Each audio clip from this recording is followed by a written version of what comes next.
Antipasto pasta salad. Hello, Nashlets, and welcome to today's edition of Nashies Noshes.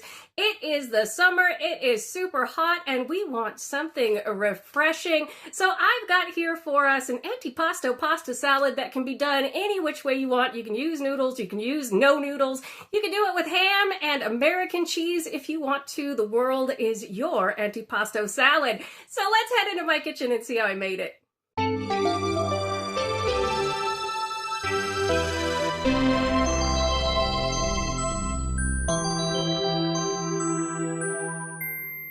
All right, Nashlets, let's go ahead and see what we're going to need for this antipasto pasta salad. And do remember, you can use as much or as little of this as you like. You can also improvise with anything you have in your kitchen. That's what makes this so great. You can also just serve it as an antipasto and not put the pasta in it. All right, Nashlets, first is pasta. That's over to the side. We'll talk about that in a minute. We're going to need some itty-bitty tomatoes. You can tell I'm a Costco shopper.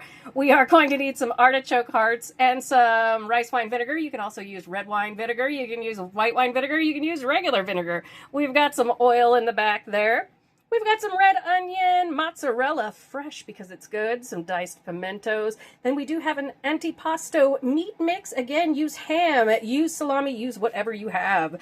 We have some Dijon mustard here, some oregano and basil, some garlic, and then I have some banana peppers and some pimentos, and hiding over here is a cucumber. All right, Nashlets, that was a big one. Let's get to making our dressing and chopping everything up. All right, Nashlets, let's get to making our dressing here, and I have a major case of the fumbly fingers today, so if something goes flying, that's what's up. It's just that kind of day. All right, this dressing goes good on a lot of things, and this recipe is great for this warmer season. We're going to start with about a half a cup of our rice wine vinegar. Now, the reason why I use rice wine vinegar, it is sweet, it is sour, it's savory, it's just the perfect umami combination. If you don't care for that sweetness on that, go ahead and use a rice wine vinegar or a white wine vinegar or anything that you like. Then we're going to come in with just about a tablespoon of Dijon. It's tasty, it's good. And I forgot salt and pepper because basically, well, everything was full in the beginning. I had no space. So we're going to put in just however much pepper you want. Usually start with 1/4 teaspoon, taste it, add up from there. Then we're going to come in with just about 1/4 teaspoon of salt. Naturally, you can use fresh garlic, but I'm going to use a little bit of this roasted garlic powder, probably about 1/2 teaspoon or so. And then we're going to come in with some oregano.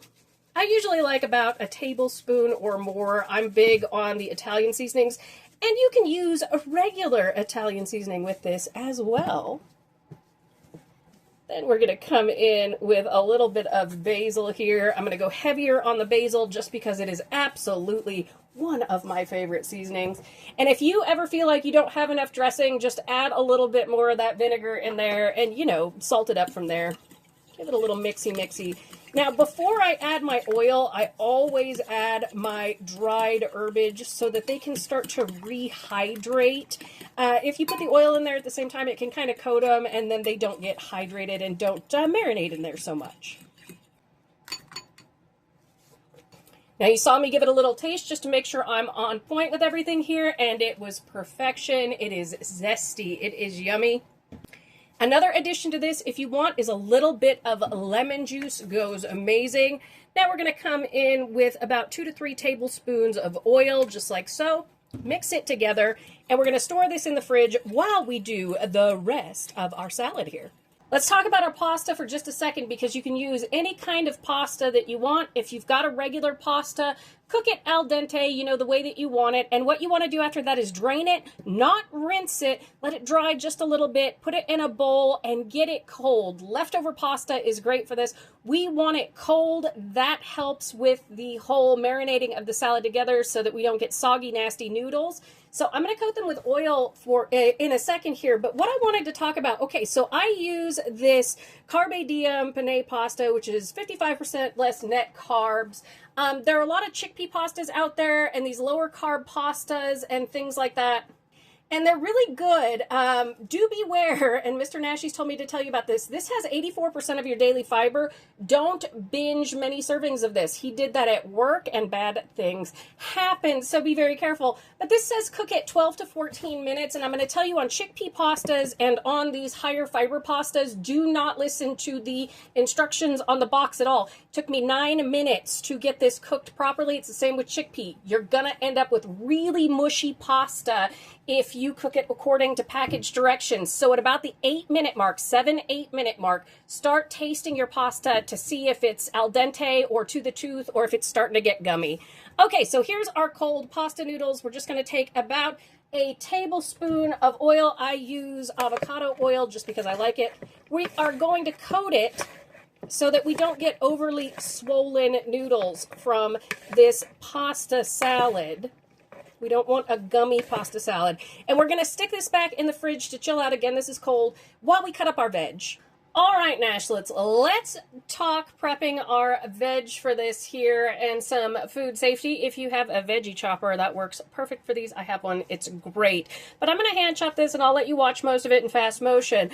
But the way that I do this is I start out from my driest veg and head to my wettest veg. That way I'm not contaminating my cutting board and having to wipe it down too much. So we're going to start out with the cucumber, the onion, the tomatoes. Then we're going to move on to the artichoke hearts, the olives, the pepperoncini or the peppercini, depending on how you say it. After that, we're going to move to the cheese. Then we're going to move to the meat, because that way we're not contaminating as we go, and that way we don't have to wipe down too much as things get juicy. All right, Nashlets, let's chop everything up, and when we come to the end of this, I'll tell you the amounts.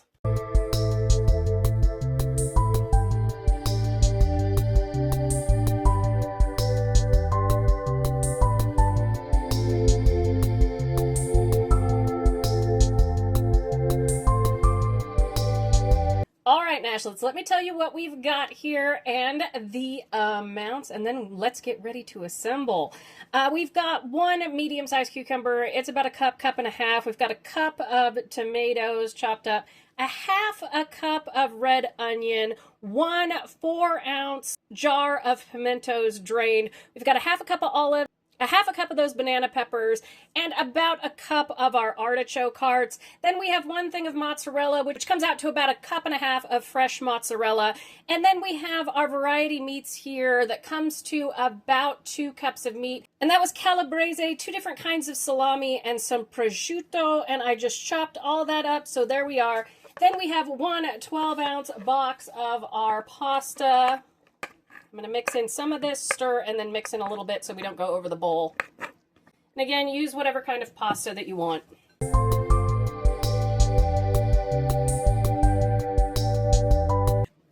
Now make sure to give our dressing a nice stir here, and we're going to go ahead and stir this in, and then we are going to cover it and store it in the refrigerator for at least an hour before we have a taste here. And I will see you for the finale after I do a little stir of this.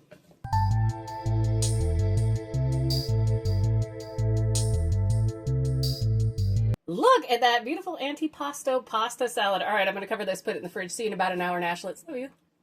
All right, Nashlets, here it is after 2 hours in the fridge, all nice and marinated. That Dijon adds a little extra pop to it, and Papa Nashies is eating his right now and says it is, oh, so good. This is a perfect recipe for this warm season here in the Northern Hemisphere. It keeps in the fridge for about 3 to 4 days, depending. Be careful with that.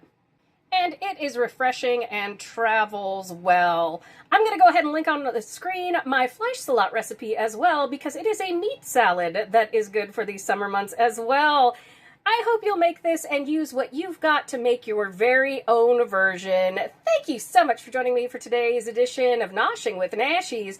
And remember, if you come to a fork in the road, pick it up and have a nosh with Nashies. Please like, comment, share, and subscribe. Consider becoming a member and check out the other amazing recipe videos on your screen. I'll see you in the next one, Nashlets. Bye, babies. Love you.